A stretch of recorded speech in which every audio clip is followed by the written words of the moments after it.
ആദ്യമായി ഈ ഹേമ കമ്മിറ്റി റിപ്പോർട്ടിനെ കുറിച്ചുള്ള പ്രതികരണം വൈകിയതിന് ഞാൻ പൊതുസമൂഹത്തോട് ക്ഷമ ചോദിക്കുക. കാരണം വളരെ പെട്ടെന്ന് തന്നെ പ്രതികരിക്കേണ്ടതായിരുന്നു. അതിന് കാരണം എന്തായാലും അമ്മയുടെ ഭാഗത്തു നിന്നും ഒരു വീഴ്ച പറ്റിയിട്ടുണ്ട്. ആ വീഴ്ചയെന്ന് പറയുമ്പോൾ ഞങ്ങളുടെ ഒരു ഷോ ഉണ്ടായിരുന്നു. അപ്പോൾ ആ ഷോയിലെ എല്ലാവരും അത് തീർന്നത് ഇന്നലെ വെളുപ്പിനാണ്. അപ്പോൾ അതുവരെ ഈ റിപ്പോർട്ടിനെ കുറിച്ച് പഠിക്കാൻ സമയം കിട്ടിയിട്ടില്ല. പക്ഷേ ഇതൊന്നും എക്സ്ക്യൂസ് അല്ല. റിപ്പോർട്ടിനെ കുറിച്ചുള്ള പ്രതികരണം വൈകി എന്ന് തുറന്ന് സമ്മതിക്കാൻ അമ്മയുടെ വൈസ് പ്രസിഡന്റ് എന്ന നിലയിൽ ഞാൻ ബാധ്യസ്ഥനാണ്. ആദ്യമേ ഞാൻ പൊതുസമൂഹത്തോട് ക്ഷമ ചോദിക്കുന്നു. ഇനി ചോദിക്കാം. അല്ല, ഇക്കാര്യത്തിൽ ഈ ഒരു വൈകി എന്നതിനപ്പുറം ഈ ഒരു റിപ്പോർട്ടിലെ കണ്ടെത്തലുകൾ, ആ കണ്ടെത്തലുകളുടെ കാര്യത്തിൽ ഇനിയും എന്താണ് അമ്മയെ കൊണ്ട് ഇക്കാര്യത്തിൽ നടപടിയെടുക്കണം എന്ന് ആവശ്യപ്പെടാൻ വൈകുന്നതിന് എന്താണ്? കാരണം ഈ റിപ്പോർട്ട് എന്ന് പറയുന്നത് ഏതെങ്കിലും ഒരു പൊതുമേഖലയുമായി ബന്ധപ്പെട്ടതോ ഏതെങ്കിലും ഒരു മറ്റൊരു തൊഴിൽ മേഖലയുമായി ബന്ധപ്പെട്ടതോ അല്ല, സിനിമയുമായി ബന്ധപ്പെട്ടതാണ്. സിനിമയുടെ അകത്തുള്ള നമ്മളെ ഞെട്ടിപ്പിക്കുന്ന ചില കാര്യങ്ങൾ റിപ്പോർട്ടിലൂടെ പുറത്തു വന്നിരിക്കുന്നു. കമ്മീഷൻ തന്നെ പറയുന്നത് ഞങ്ങൾക്ക് ഇത് പറയുന്നതിന് ബുദ്ധിമുട്ടുണ്ട് എന്ന്. തീർച്ചയായിട്ടും ഹേമ കമ്മിറ്റി റിപ്പോർട്ടിലെ നിർദ്ദേശങ്ങൾ സ്വാഗതം ചെയ്യുന്നു. 1. 2, ഹേമ കമ്മിറ്റി ഫൈൻഡിങ്സ് അതിന് വ്യക്തിപരമായി പേരെടുത്ത് പറഞ്ഞിട്ടുണ്ടെങ്കിലും ഇല്ലെങ്കിലും അതിനെക്കുറിച്ചെല്ലാം തന്നെ സമഗ്രമായ അന്വേഷണം നടത്തേണ്ടതാണ്. അതിൽ നിന്നും അമ്മയ്ക്കോ പ്രൊഡ്യൂസേഴ്സ് അസോസിയേഷനോ ചേംബറിനോ ഒഴിഞ്ഞു മാറാൻ കഴിയില്ല. നമ്മുടെ പേര് വന്നിട്ടുണ്ടോ നമ്മുടെ പേര് പറഞ്ഞിട്ടില്ല എന്ന് കരുതി നമ്മൾ ഇതിൽ നിന്നും ഒഴിഞ്ഞു മാറാൻ പാടില്ല എന്ന് തന്നെയാണ് നമ്മുടെ അഭിപ്രായം. എന്ന് കരുതി ഹേമ കമ്മിറ്റിയുടെ ആ നിർദ്ദേശങ്ങൾ അത് ഇന്റർപ്രറ്റ് ചെയ്യുമ്പോൾ ഇൻഡസ്ട്രിയുടെ പൊതുവായ സ്വഭാവം ഇതേപോലെ വിജയിച്ചിട്ടുള്ള നടികളോ നടന്മാരോ ഒക്കെ തന്നെ വഴിവിട്ട പാതയിലൂടെ സഞ്ചരിച്ചാണ് ഈ വിജയം കൈവരിച്ചത് എന്ന രീതിയിൽ ഹേമ കമ്മിറ്റി ഒരിടത്തും പറഞ്ഞിട്ടില്ല. അങ്ങനെ പറഞ്ഞിട്ടുണ്ടെങ്കിൽ അത് നമുക്ക് വേദന ഉണ്ടാക്കുന്നതാണ്. അങ്ങനെയല്ല, ഈ സംഭവങ്ങൾ നടന്നിട്ടുണ്ട്, ഇല്ലെന്ന് പറയുന്നില്ല. സംഭവങ്ങൾ നടന്നിട്ടുണ്ടെന്ന് പറയുമ്പോൾ ഹേമ കമ്മിറ്റി നമുക്ക് നൽകുന്ന വിവരമനുസരിച്ചിട്ടാണ് ഞാൻ പറയുന്നത്, അല്ലാതെ എനിക്ക് നേരത്തെ അറിവുണ്ടായതുകൊണ്ട് പറയല്ല. ഹേമ കമ്മിറ്റി ഒരു കാര്യം ഇങ്ങനെയൊക്കെ നടന്നിട്ടുണ്ട്, നടിമാർക്ക് ഇന്ന രീതിയിൽ പരാതിയുണ്ട്, ഇതേപോലെ വാതിൽ മുട്ടിയിട്ടുണ്ട് എന്ന് പറയുമ്പോൾ എവിടെ വാതിൽ മുട്ടി എന്ന് നമ്മൾ ചോദിക്കേണ്ട കാര്യമില്ല. വാതിൽ മുട്ടി എന്ന് ഒരു ആർട്ടിസ്റ്റ് പറഞ്ഞിട്ടുണ്ടെങ്കിൽ അതിനെക്കുറിച്ച് അന്വേഷിക്കണം. ആ കുട്ടിയുടെ പരാതി നമ്മൾ പരിഹരിക്കണം. ഇതേപോലുള്ള ഇത് ഒറ്റപ്പെട്ട സംഭവമാണെന്ന് പറഞ്ഞ് ഒഴിഞ്ഞു മാറുന്നത് ശരിയല്ല എന്നാണ് എൻ്റെ പക്ഷം. അമ്മയുടെ പക്ഷവും അത് തന്നെയാണ്. അമ്മ എന്ന സംഘടനയും ബാധിക്കുന്നത് അത് തന്നെയാണ്.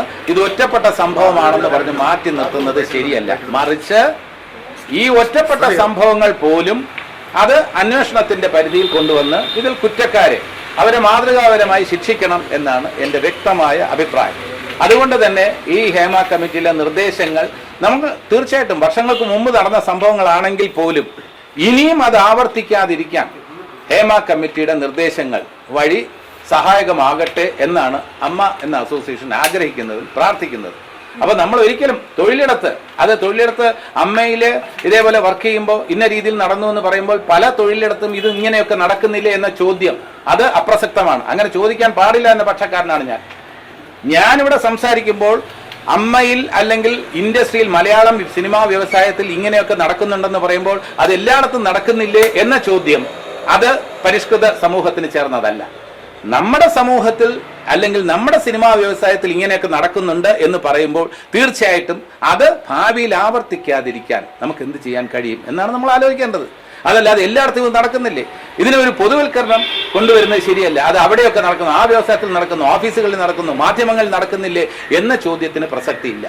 നമ്മൾ സംസാരിക്കേണ്ടത്, ഞാൻ സംസാരിക്കേണ്ടത് അമ്മയ്ക്ക് വേണ്ടി, ഇൻഡസ്ട്രിക്ക് വേണ്ടിയാണ്. ഇൻഡസ്ട്രിക്ക് വേണ്ടി സംസാരിക്കുമ്പോൾ തൊഴിലിടത്ത് ഷൂട്ടിങ്ങുമായി ബന്ധപ്പെട്ട് നടന്നിട്ടുള്ള കാര്യങ്ങളെല്ലാം തന്നെ ആര് ആരോപണം ഉന്നയിച്ചാലും അതിന് ഒരു പരിഹാരം കണ്ടെത്തേണ്ടത് ആവശ്യം തന്നെയാണ്. യാതൊരു സംശയമില്ല. അതിൽ നിന്ന് ഒഴിഞ്ഞു മാറാൻ പാടില്ലെന്ന് തന്നെയാണ് എൻ്റെ അഭിപ്രായം. 4 വർഷം കാത്തിരുന്ന റിപ്പോർട്ട്, ആ റിപ്പോർട്ടിൽ വീണ്ടും പറയുന്നു 5 പേജുകൾ കാണാനില്ല. എന്തുകൊണ്ടായിരിക്കും സംസ്ഥാന സർക്കാർ?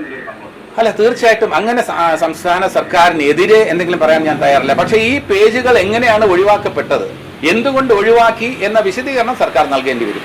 അല്ല, സർക്കാർ സതുദ്ദേശത്തോടു കൂടിയാണ് അത് ചെയ്തതെങ്കിൽ, ഞാൻ പറഞ്ഞല്ലോ, ഇതിന് വേട്ടക്കാരന്റെ പേര് ഒഴിവാക്കാൻ പറഞ്ഞിട്ടില്ല, ഇരയുടെ പേര് ഒഴിവാക്കുക. അത് ഈ കേസിലെന്നല്ല, എല്ലാ കേസിലും ഇരകളുടെ പേര് ഒഴിവാക്കണം. പേര് നമ്മൾ പറയാൻ പാടില്ല എന്നുള്ളതാണ് ഒരു പൊതു നിയമം. ആ വേട്ടക്കാരന്റെ പേര് പറയാൻ പാടില്ല എന്ന് ആരും പറഞ്ഞിട്ടില്ല. ഇനി അതിന്റെ പരിമിതി ഉണ്ടെങ്കിൽ തന്നെ ബഹുമാനപ്പെട്ട ഹൈക്കോടതി പറഞ്ഞതനുസരിച്ച് കൂടുതൽ അന്വേഷണത്തിലേക്ക് വഴിതെളിക്കുന്നത്. ഇപ്പോൾ ഇത് സീൽ വെച്ച കവറിൽ കൊടുക്കുമ്പോൾ കൂടുതൽ ആൾക്കാർ ഇതുമായി ബന്ധപ്പെട്ട് പ്രവർത്തിച്ചിട്ടുണ്ടെങ്കിൽ ദോഷകരമായിട്ടുള്ള പ്രവർത്തനങ്ങൾ ചെയ്തിട്ടുണ്ടെങ്കിൽ അവർ ശിക്ഷിക്കപ്പെടണം. ഇത് നമ്മുടെ ഒരു സിനിമാ വ്യവസായത്തിന്റെ മാത്രം പ്രശ്നമല്ല, ഒരു പൊതുസമൂഹത്തിന്റെ പ്രശ്നമാണ്. സമൂഹത്തിലെ അവിഭാജ്യ ഘടകമാണ് സിനിമ. ഈ സിനിമ എന്ന ഒരു മാധ്യമം അത് മാതൃകയായി കാണിക്കേണ്ട പ്രവർത്തിക്കേണ്ട മേഖലയിൽ ഇങ്ങനെയുള്ള പുഴുക്കുത്തുകൾ ഉണ്ടെങ്കിൽ അവരെ പുറത്ത് കൊണ്ടുവരേണ്ടത് നമ്മുടെ കൂടെ ഉത്തരവാദിത്വമല്ലേ. അപ്പൊ അമ്മ ആ ഉത്തരവാദിത്വം ഏറ്റെടുക്കണം എന്ന് തന്നെയാണ് എന്റെ വാദം. ഒരു കാര്യം ചോദിച്ചോട്ടെ, താങ്കൾ 40 വർഷമായി ഈ സിനിമാ രംഗത്ത് പ്രവർത്തിക്കുന്നതാണ്. നിരവധി 40 പേരിലധികം പേര് ഈ ഹേമ കമ്മിറ്റി മൊഴി കൊടുത്തിട്ടുണ്ട്. ആ മൊഴിയുടെ അടിസ്ഥാനത്താണ് ഹേമ കമ്മിറ്റി പറയുന്നത് ഇതിൽ ഈ സെക്ഷൽ എക്സ്പ്ലോയിറ്റേഷൻ നടക്കുന്നു എന്ന് പറയുന്നത്. അങ്ങനെ ഉണ്ടെങ്കിൽ കേസെടുത്ത് അന്വേഷണം എന്ന് പറയുന്ന ഒരു ആർജവം, അത് നമ്മൾ ഇനി പിന്നീട് ആലോചിച്ച് തീരുമാനിക്കാം എന്ന് പറയുന്ന അപ്പുറം കേസെടുക്കട്ടെ എന്ന് പറയുന്ന ആർജവം എന്തുകൊണ്ട് താങ്കൾക്ക് ഒരു വ്യക്തിപരമായ നിലയിലെങ്കിലും കേസെടുത്ത് അന്വേഷണം എന്ന് താങ്കൾ പറയാമോ? തീർച്ചയായിട്ടും കേസെടുത്ത് അന്വേഷിക്കണം എന്ന നിർദ്ദേശത്തോട് നമുക്ക് യോജിപ്പ് തന്നെയാണ്. അത് ഹൈക്കോടതിയുടെ പരിഗണനയിലിരിക്കുന്ന ഒരു കേസാണ്. അപ്പൊ സീൽ വെച്ച കവറിൽ ഹൈക്കോടതിയിൽ കൊടുക്കുമ്പോൾ ഹൈക്കോടതി ഏത് രീതിയിലാണ് ഇതിലെ പേരുകൾ പുറത്ത് വിടുക, ഏത് രീതിയിലാണ് അന്വേഷണം, അത് ഹൈക്കോടതി തീരുമാനിക്കും. അതിനെതിരല്ല, ഞങ്ങളെതിരല്ല.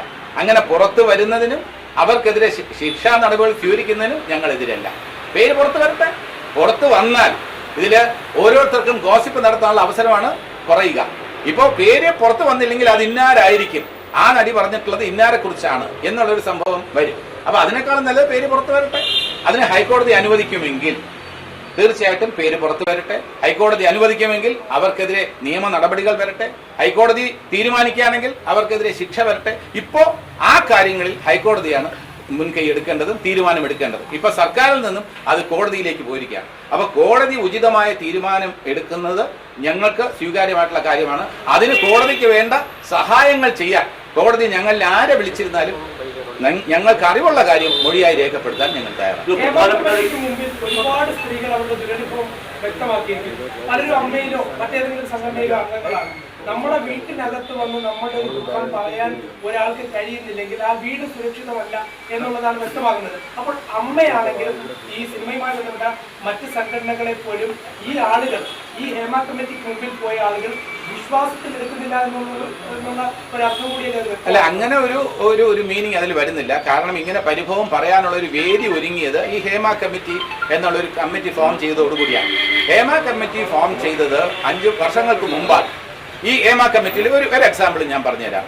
ഈ നമ്മുടെ എന്താ പറയാ ടോയ്ലറ്റ് സൗകര്യങ്ങൾ, ഞാൻ അടുത്ത കാലത്ത് അഭിനയിച്ച ഗുരുവായൂർ അമ്പലനടയിൽ എന്ന് പറയുന്ന 1500 ജൂനിയർ ആർട്ടിസ്റ്റുകൾ ഉണ്ടായിരുന്നു.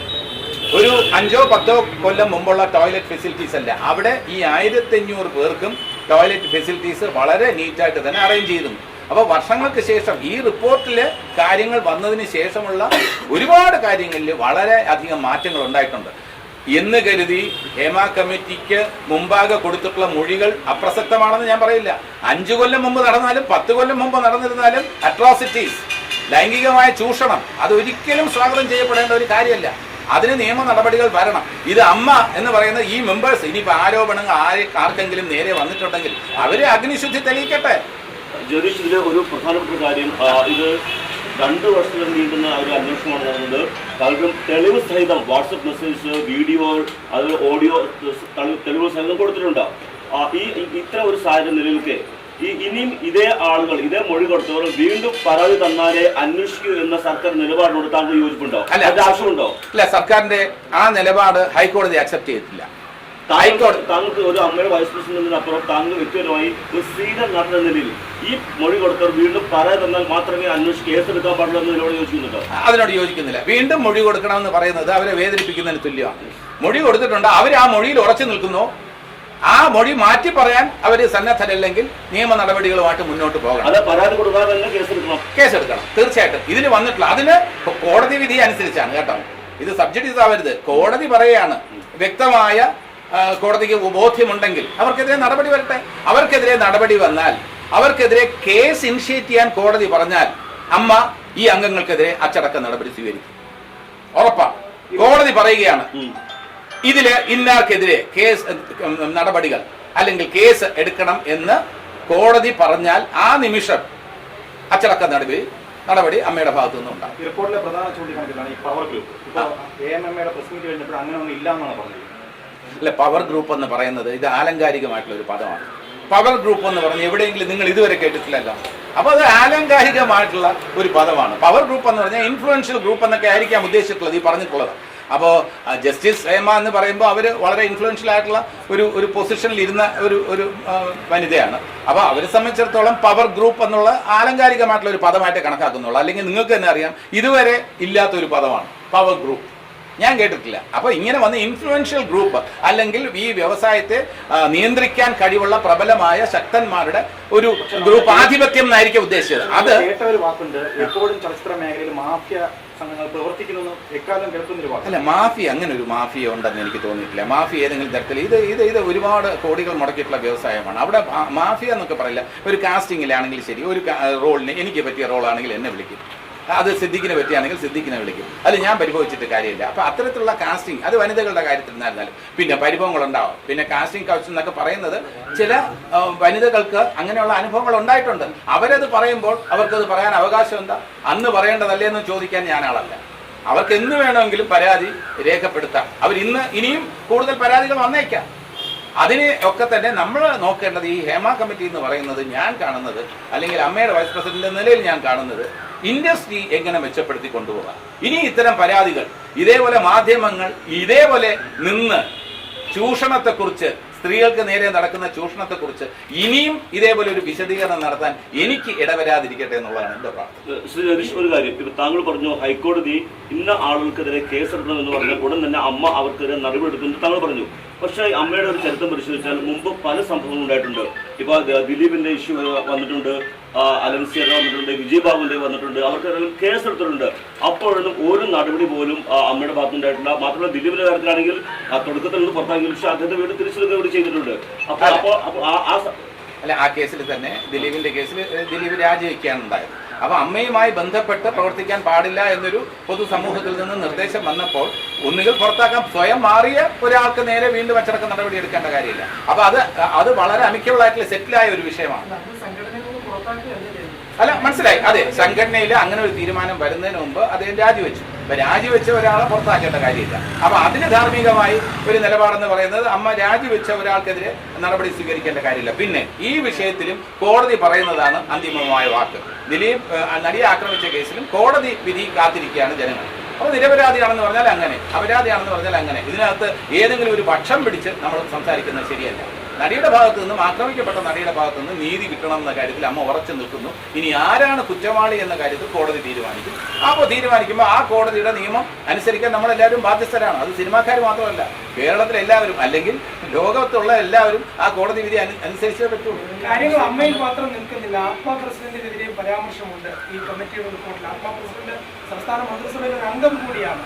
അപ്പോൾ സ്വാഭാവികമായിട്ടും ഇത്തരത്തിലുള്ള ആളുകൾ, രാഷ്ട്രീയത്തിലുള്ളവർ സിനിമയിലുള്ളവർ രാഷ്ട്രീയത്തിലുള്ളത് കൊണ്ടാണോ ഈ റിപ്പോർട്ടുകൾ ഇങ്ങനെ 4 വർഷമൊക്കെ അടയിരുന്നു പോകുന്നത്? അല്ല, റിപ്പോർട്ട് എന്തുകൊണ്ടാണ് ഇത്രയും കാലം ഇങ്ങനെ കോൾഡ് സ്റ്റോറേജിലായി പോയതെന്ന കാര്യത്തിൽ മതിയായ വിശദീകരണം ലഭിച്ചിട്ടില്ല.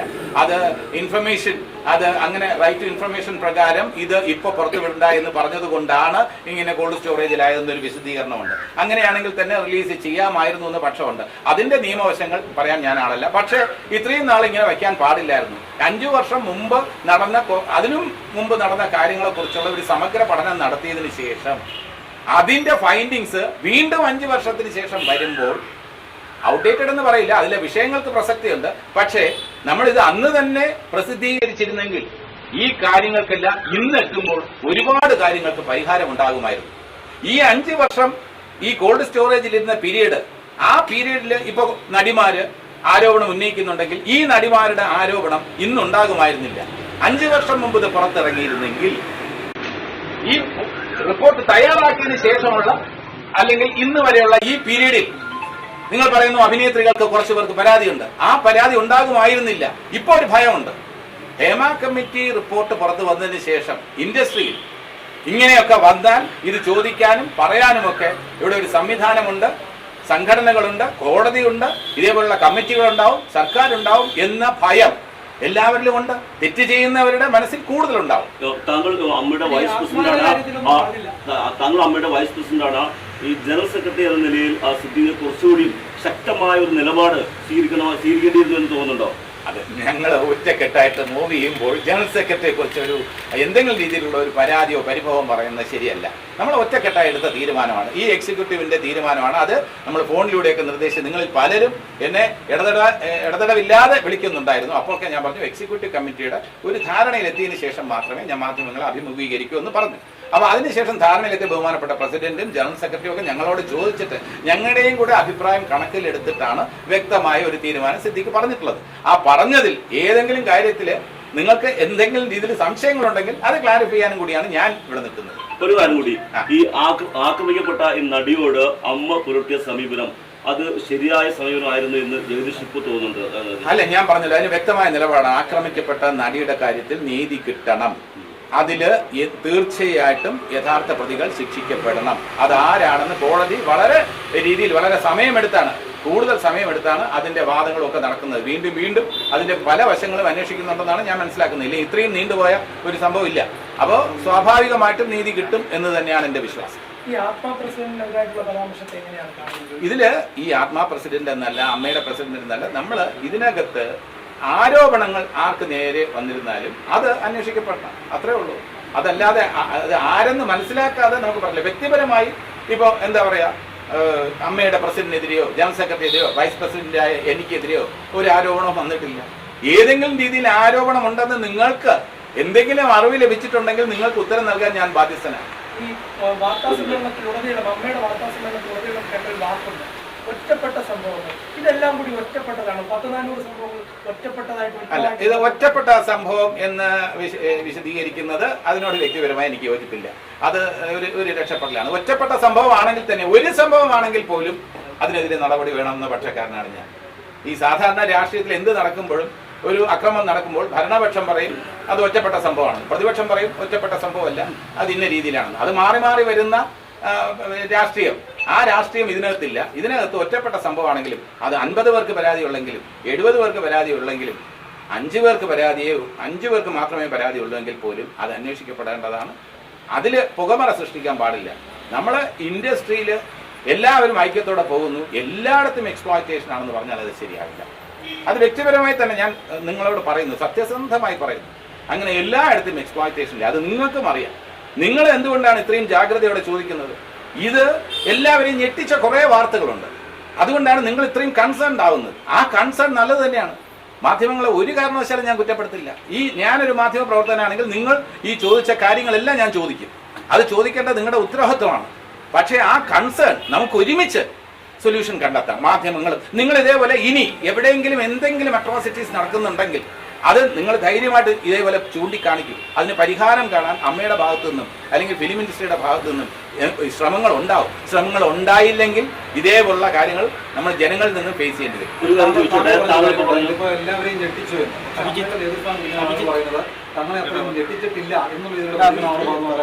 അങ്ങനെ ഞെട്ടിച്ചിട്ടില്ല എന്നല്ല, എല്ലാവർക്കും ഷോക്ക്ഡ് ആണ് യഥാർത്ഥത്തിൽ. അങ്ങനെ ഏതെങ്കിലും ഭാഷയിൽ പറഞ്ഞ വാക്കുകൾ വെച്ച് നിങ്ങൾ പറയരുത്. അമ്മയിലെ അംഗങ്ങളെല്ലാം തന്നെ ഇത് ഷോക്ക്ഡ് ആയിരുന്നു. ഇങ്ങനെ ഒരു റിപ്പോർട്ടിലെ ഫൈൻഡിങ്സ് എന്ന് പറയുന്നത് ഞങ്ങൾ ഷോക്ക്ഡ് ആയിരുന്നു. ഇത്രയും ആരോപണം ഓരോ ദിവസവും വന്നുകൊണ്ടിരിക്കുന്ന റിപ്പോർട്ട് ഷോക്കിംഗ് ആണ്. ഈ റിപ്പോർട്ട് പുറത്തു വരുന്നതിനോട് ഒരു തരത്തിലുള്ള പ്രശ്നവുമില്ല എന്ന് അമ്മ ആവർത്തിച്ച് പറയുകയാണ്. പക്ഷെ ഒരു സംശയം, ഈ റിപ്പോർട്ടിന് വേണ്ടി മാധ്യമപ്രവർത്തകർ RTI അതിനുവേണ്ടിയിട്ടുള്ള നിയമ പോരാട്ടം നടന്നു. ഒരു തുണ്ട് കടലാസ് പോലും ഈ സംഘടനകളൊന്നും ഈ റിപ്പോർട്ട് പുറത്തു വരാൻ വേണ്ടി നൽകിയില്ല. സ്വന്തം സംഘടനകളുടെയോ അല്ലെങ്കിൽ സ്വന്തം തൊഴിലുമായി ബന്ധപ്പെട്ടൊരു വലിയ അന്വേഷണം സർക്കാർ നടത്തിയിട്ട് അതിന്റെ എന്താണ് അതിന്റെ കണ്ടെത്തലെന്ന് അന്വേഷിച്ച് ഈ സംഘടനകൾ ആരും സർക്കാരിനെ സമീപിച്ചില്ല എന്നുള്ളത് സംശയകരമല്ലേ? അല്ല, സർക്കാർ നിയോഗിച്ച ഒരു കമ്മിറ്റിയാണ്. അതായത് മലയാള സിനിമയിൽ സ്ത്രീകൾ നേരിടുന്ന പ്രശ്നങ്ങൾ ഉൾപ്പെടെ ഇൻഡസ്ട്രി നേരിടുന്ന പ്രശ്നങ്ങളെ പഠിക്കാൻ വേണ്ടി ഹേമ കമ്മിറ്റിയെ നിയോഗിച്ചു. ആ ഹേമ കമ്മിറ്റിയുടെ റിപ്പോർട്ട് സമർപ്പിച്ചു. അപ്പോൾ പല കാരണങ്ങളാലും അത് തൽക്കാലം പുറത്തുവിടാൻ പാടില്ല. അതിനകത്ത് ഇരകളുടെ കാര്യത്തിലായിരുന്നാലും വേട്ടക്കാരൻ്റെ കാര്യത്തിലായിരുന്നാലും സീക്രസി മെയിൻറ്റെയിൻ ചെയ്യണമെന്നൊരു അഭിപ്രായം വന്നത് പ്രകാരം അപ്പോൾ അത് കുറച്ച് നാളല്ല, ഏറെ വർഷം അത് പെൻഡിങ് ആയി. അപ്പോൾ തീരുമാനം നിയമപരമായിട്ടാണ് വരേണ്ടത്. ആ നിയമപരമായിട്ടുള്ളൊരു തീരുമാനം വരുന്നത് വരെ അമ്മ ഉടൻ തന്നെ റിപ്പോർട്ട് വെളിവിടും എന്ന് പറഞ്ഞാൽ എന്താണ്? എപ്പോൾ തീർച്ചയായിട്ടും അത് കോടതിയുടെ പരിഗണനയിലിരിക്കുന്ന കേസാണ്. അന്ന് 2 മണിക്ക് ഇത് പുറത്തു വിടുന്നത് വരെ 1:45 വിധിയും കൂടെ വന്നതിന് ശേഷമാണിത്, അല്ലെങ്കിൽ ആ വിധി പെൻഡിങ് വന്നതിന് ശേഷമാണ് ഇത് 2 മണിക്കാണ് പുറത്തു വിട്ടത്. നിങ്ങളുടെ റൈറ്റ് ടു ഇൻഫർമേഷൻ പ്രകാരം ചോദിച്ച കാര്യം പുറത്തു വരുന്നതിന് മുമ്പ് ഒരു കൺഫ്യൂഷൻ ഉണ്ടായിരുന്നു. ഒരു കേസിന്റെ വിധി കൂടെ വന്നതിന് ശേഷം മാത്രമേ പുറത്തു വരുള്ളൂ എന്ന് അന്ന് പറഞ്ഞിരുന്നു. എല്ലാവരും കാര്യത്തിൽ അത്രയും ആത്മാർത്ഥത ഉണ്ടെങ്കിൽ AMMക്ക് സ്വയം ചോദിക്കാറുണ്ടല്ലോ. റിപ്പോർട്ട് കോടതിയുടെ പരിഗണനയിൽ ഇരിക്കുന്ന ഒരു കേസാണ്. തീർച്ചയായിട്ടും നമുക്ക് കൺസേൺ ഉണ്ട്. ഈ കൺസേൺ ഉള്ളപ്പോൾ പോലും ഇത് അമ്മയിലെ അംഗങ്ങൾക്കോ അല്ലെങ്കിൽ പ്രൊഡ്യൂസേഴ്സ് അസോസിയേഷനിലെയോ അല്ലെങ്കിൽ ഫെഫ്കയിലെയോ അംഗങ്ങൾക്കെതിരെ ഇത്രയും സ്റ്റേറ്റ്മെന്റ് ഉണ്ടെന്ന് നമുക്ക് എങ്ങനെ അറിയാൻ പറ്റും? അല്ല, പക്ഷേ ഇത് മെച്ചപ്പെട്ട അവസ്ഥയ്ക്ക് വേണ്ടി അട്രോസിറ്റീസ് ഇത്രയും ഉണ്ടെന്നുള്ള കാര്യം നമുക്കറിയില്ല. ഇൻഡസ്ട്രിയുടെ ഫംഗ്ഷനിങ് മെച്ചപ്പെടുത്താൻ വേണ്ടി കൂടിയാണ് ഈ കമ്മിറ്റി നിയോഗിച്ചത്. അതിലെ റെക്കമെൻഡേഷനാണ് നമ്മളെല്ലാവരും പ്രതീക്ഷിച്ചത്. അതിനേക്കാളും ഷോക്കിംഗ് ആയിട്ടുള്ള ചില വാർത്തകൾ വന്നിട്ടുണ്ട്. ഇല്ല, വ്യക്തിപരമായി വന്നിട്ടില്ല. ഇല്ല, ഇതേപോലെ വ്യക്തിപരമായിട്ടാണെങ്കിൽ അമ്മയിൽ ഇതേപോലെ പരാതി എഴുതി തന്നിട്ടുള്ള വേറെ എന്നെ ലൈംഗികമായി ചൂഷണം ചെയ്യാൻ ശ്രമിച്ചു എന്ന ഒരു പരാതി അമ്മയിൽ ലഭിച്ചിട്ടില്ല. ഇപ്പൊ അടുത്ത കാലത്ത് ഈ ഒരു വളരെ മുമ്പുള്ള ഒരു പരാതിയുടെ അത് വീണ്ടും ഇത്തവണ തന്നിട്ടുണ്ട്. അത് പരിഗണിക്കാനുള്ള സമയമാകുന്നതേ ഉള്ളൂ. സിനിമയിൽ ഞാൻ എക്സ്ക്യൂസ് ആയിട്ട് പറയില്ല. സിനിമയിൽ എക്സ്പ്ലോയിറ്റേഷൻ ഉണ്ടാകാതെ ഇത് ഭാവനയിൽ വിരിഞ്ഞ കാര്യമായിട്ട് ആൾക്കാർ പരാതി പറയുമോ? എക്സ്പ്ലോയിറ്റേഷൻ നേരിട്ടവർ തന്നെ ആയിരിക്കണം പരാതി ബോധിപ്പിച്ചിട്ടുള്ളവർ. ആ എക്സ്പ്ലോയിറ്റേഷൻ പറഞ്ഞ് പരാതി രേഖപ്പെടുത്തുമ്പോൾ അതൊന്നും നടക്കുന്നില്ല, അങ്ങനെ ഒന്നും നടന്നിട്ടില്ല എന്ന് പറയാൻ നമ്മൾ ആരാണ്? നേരത്തെ പറഞ്ഞ ചോദ്യം ഒരിക്കൽ കൂടി ആവർത്തിക്കേണ്ടതാണ്. സ്വാഭാവികമായിട്ടും ഇത്രയധികം ആളുകൾ അവിടെ ഒരാൾ പോലും 2006 ശേഷമോ അല്ലെങ്കിൽ അന്ന് ഒരു പരാതി അല്ലാതെ ഒരു പരാതി അമ്മയ്ക്ക് മുമ്പിൽ ഇല്ല എന്ന് പറയുമ്പോൾ ഇത്രയധികം ആളുകൾ ഒരു കമ്മിറ്റിക്ക് മുമ്പിൽ പോയി വെളിപ്പെടുത്തലുകൾ നടത്തുമ്പോൾ ഈ കമ്മിറ്റിയുടെ കെട്ടിലും മട്ടിലും ഇനിയെങ്കിലും മാറ്റം ചിലത് വേണ്ടതുണ്ട്. അല്ല, ഇതിനകത്ത് ഈ കമ്മിറ്റി എന്ന് പറയുമ്പോൾ സർക്കാർ നിയോഗിച്ച കമ്മിറ്റിയിൽ ഒരു ക്ലോസ് റൂമിൽ വളരെ കോൺഫിഡൻസോടുകൂടി ഒരു ജസ്റ്റിസിന്റെ മുൻപിൽ പറയുന്ന കാര്യങ്ങൾ ചിലപ്പോ ഒരു സംഘടനയിൽ ചിലപ്പോൾ ഇതേപോലെ ഇത്രയും ആർജവത്തോടെ പറയാൻ ചിലർക്ക് മടി കാണും. അതുകൊണ്ടായിരിക്കും സർക്കാർ നിയോഗിച്ച കമ്മിറ്റി ജസ്റ്റിസ് ഹേമ കൊടുത്ത ഉറപ്പനുസരിച്ച് അവര് ചില കാര്യങ്ങൾ പറഞ്ഞതാണ്. അതിനു മുമ്പ് അതൊരു പരാതിയായിട്ട് അമ്മയുടെ മുമ്പിൽ എത്തിയിട്ടില്ല. അത് സത്യസന്ധമായിട്ടുള്ള കാര്യമാണ്. അതിനു മുമ്പ് ഹേമ കമ്മിറ്റിയുടെ മുൻപിൽ പറഞ്ഞിട്ടുള്ള പ്രസന്റ് ചെയ്തിട്ടുള്ള കാര്യങ്ങളൊന്നും തന്നെ അമ്മയുടെ ശ്രദ്ധയിൽപ്പെട്ടിട്ടില്ല. അമ്മയ്ക്കൊരു പരാതിയായി ലഭിച്ചിട്ടില്ല. അതിന്റെ അർത്ഥം ഇങ്ങനെ ഒരു സംഭവം നടന്നിട്ടില്ല എന്നല്ല. നടന്നിട്ടുണ്ടാകാം. അത് എങ്ങനെയാണ് പരിഹരിക്കേണ്ടതെന്ന് ബഹുമാനപ്പെട്ട കോടതി പറയുന്നത് പോലെ തന്നെ ഈ നിർദ്ദേശങ്ങൾ ഇതിനൊരു പരിഹാരം കൂടി ജസ്റ്റിസ് ഹേമ നിർദ്ദേശിച്ചാൽ അതിനെയും സ്വാഗതം ചെയ്യും. ജസ്റ്റിസ് ഹേമ എത്രയോ ദിവസം സിറ്റിംഗ് നടത്തിയിട്ടാണ് ഇങ്ങനെ ചില ഫൈൻഡിങ്സ് രേഖപ്പെടുത്തിയിട്ടുള്ളത്. അപ്പൊ ഇങ്ങനെയൊക്കെ ചെയ്താൽ നന്നായിരിക്കും. ഇങ്ങനെ ചെയ്താൽ ഇത് ഒഴിവാക്കാൻ നമുക്ക് കഴിയും. ഇങ്ങനെ ചെയ്താൽ കാസ്റ്റിംഗ് കൗച്ച് ഒഴിവാക്കാൻ കഴിയും. ഇങ്ങനെ ചെയ്താൽ എക്സ്പ്ലോയിറ്റേഷൻ ഒഴിവാക്കാൻ കഴിയും. ഇങ്ങനെ ചെയ്താൽ പ്രൊഡ്യൂസേഴ്സ് ഇങ്ങനെ ചെയ്താൽ ആ ടോയ്ലറ്റ് ഫെസിലിറ്റീസിന്റെ കാര്യത്തിൽ അങ്ങനെയുള്ള നിർദ്ദേശങ്ങൾ കൂടി ജസ്റ്റിസ് ഹേമ ഇനിയും അവർക്ക് പറയാം. അവരത്രയും റെസ്പെക്റ്റഡ് ഒരു പേഴ്സൺ ആയതുകൊണ്ട് ഞാൻ പറയാണ്, ജസ്റ്റിസ് ഹേമ കുറെ നിർദ്ദേശങ്ങൾ അടിയന്തരമായി സൊല്യൂഷൻസ് കൂടി വയ്ക്കണം എന്നുള്ളതാണ് ഈ കാര്യത്തിൽ എനിക്ക് ഏറ്റവും കൂടുതൽ റിക്വസ്റ്റ് ചെയ്യാനുള്ളത്. കാരണം അവരുടെ ഫൈൻഡിങ്സ് എല്ലാം സ്വാഗതം ചെയ്യുന്നു. അപ്പൊ അവർക്ക് റെസ്പോൺസിബിലിറ്റി ഉണ്ട്. അവർക്കാണ് നമ്മളെക്കാൾ കൂടുതൽ ഈ സിനിമാ രംഗത്തുള്ള producers, directors, script writers, artist എല്ലാവരും പറഞ്ഞ കാര്യങ്ങൾ വെച്ച് ഇന്ന രീതിയിലൊക്കെ പ്രവർത്തിച്ചാൽ നന്നാകും. ഒരു ഇൻഡസ്ട്രി നന്നാക്കാൻ എനിക്ക് ഇന്നതുപോലെ എന്റെ കമ്മിറ്റിക്ക്, എന്റെ നേതൃത്വത്തിലുള്ള കമ്മിറ്റിക്ക് ചില നിർദ്ദേശങ്ങൾ സമർപ്പിക്കാനുണ്ട് എന്ന് ജസ്റ്റിസ് ഹേമ ഇനിയെങ്കിലും പറഞ്ഞാൽ അതിനെ നമ്മൾ സഹർഷം സ്വാഗതം ചെയ്യും. അവരുടെ കൂടെ നിന്ന് ഇൻഡസ്ട്രി മെച്ചപ്പെടുത്താൻ വേണ്ടിയുള്ള ഒരു സജീവമായിട്ടുള്ള ഒരു പോരാട്ടത്തിന് ഞങ്ങൾ എല്ലാവരും സർക്കാർ പറഞ്ഞ കാര്യമുണ്ട്. ഇതിനകത്ത് ഇത് ഒരു പരാതിയായിട്ട് വന്നാൽ മാത്രമേ കേസെടുത്ത് അന്വേഷിക്കാൻ പറ്റുകയുള്ളൂ. അതിന്റെ മറുപടി പറഞ്ഞു കഴിഞ്ഞു. അല്ല, അതിനെക്കുറിച്ച് അത് ഹൈക്കോടതി ഞാൻ പറഞ്ഞില്ല, സീൽഡ് കവറിൽ ഹൈക്കോടതിയിൽ വെച്ചിരിക്കുകയാണ്. ഹൈക്കോടതിയുടെ നിർദ്ദേശപ്രകാരം നമ്മൾ തീർച്ചയായിട്ടും അതിന്റെ കൂടെ ഉണ്ടാവും. അബദ്ധമാണെന്ന് പറഞ്ഞല്ലോ. ഏതാ ഒരു നടിക്ക് പരാതി കിട്ടുന്ന അബദ്ധമാണെന്ന് പറഞ്ഞല്ലോ. അല്ല, ഇപ്പൊ ഏതായിരുന്നാലും ശരി, ഇപ്പൊ ഞാൻ പറഞ്ഞല്ലോ, അവരവരുടെ അനുഭവമാണ്. അവരവരുടെ അനുഭവത്തിന്റെ വേദനയിൽ ഉൾക്കൊണ്ട് പറയുന്ന കാര്യങ്ങളെ പരിഹസിക്കാൻ പാടില്ല. അവരുടെ വേദന അവർക്കല്ലേ അറിയാൻ പറ്റുള്ളൂ. ആ വേദന അവർ അവസരം നിഷേധിക്കപ്പെട്ടു എന്നൊരു നടി പറയുമ്പോൾ അത് നമ്മൾ വിശ്വസിക്കണം. അങ്ങനെ നടന്നിട്ടുണ്ടോന്നുള്ളത് നമ്മൾ അന്വേഷിക്കണം. ഇങ്ങനെ അവസരം നിഷേധിച്ചതാര്, ആര് എന്ന ചോദ്യത്തില് ആ വ്യക്തി ഇതേപോലെ എന്തുകൊണ്ടാണ് നിഷേധിച്ചത് എന്ന് ചോദിച്ച് മനസ്സിലാക്കാനുള്ള ഉത്തരവാദിത്തം കൂടെ നമുക്കുണ്ട്. ആത്മയുടെ പ്രസിഡന്റ് പറയുന്നത് ഗണേഷ് കുമാർ സംസ്ഥാന മന്ത്രിസഭയുടെ ഒരു അംഗമാണ്. അങ്ങനെ ഒരാൾ ആ മന്ത്രിസഭയിൽ അടക്കം തുടരുമ്പോൾ ഇനി ഇതിനകത്ത് എന്ത് നടപടിയാണ് നമ്മൾ പ്രതീക്ഷിക്കേണ്ടത്? അല്ല, ആത്മയിലെ കാര്യം എന്ന് പറയുമ്പോൾ അതിനകത്ത് ഗണേഷ് കുമാറിന്റെ മന്ത്രി എന്ന് പറഞ്ഞുകൊണ്ട് പറയാണ് അവിടെ രാഷ്ട്രീയമൊക്കെ വരും. ഞാൻ രാഷ്ട്രീയത്തില് ഞാൻ ഇല്ല. ഒന്നാമത് രാഷ്ട്രീയത്തിലില്ല. രണ്ടാമത് അദ്ദേഹത്തിനെതിരെ മത്സരിച്ച് പരാജയപ്പെട്ട ഒരാളാണ്. അപ്പൊ ആ രാഷ്ട്രീയം അദ്ദേഹത്തിനെതിരെ അദ്ദേഹത്തിനെതിരെ ഞാൻ പറഞ്ഞല്ലോ, ആർക്കെതിരെ ആരോപണം വന്നിട്ടുണ്ടെങ്കിൽ സമഗ്രമായ അന്വേഷണം വരണം. ഒരു നടി പറഞ്ഞിട്ടുണ്ടെങ്കിൽ അതെന്താ നമ്മൾ അവിശ്വസിക്കേണ്ട കാര്യമില്ലല്ലോ.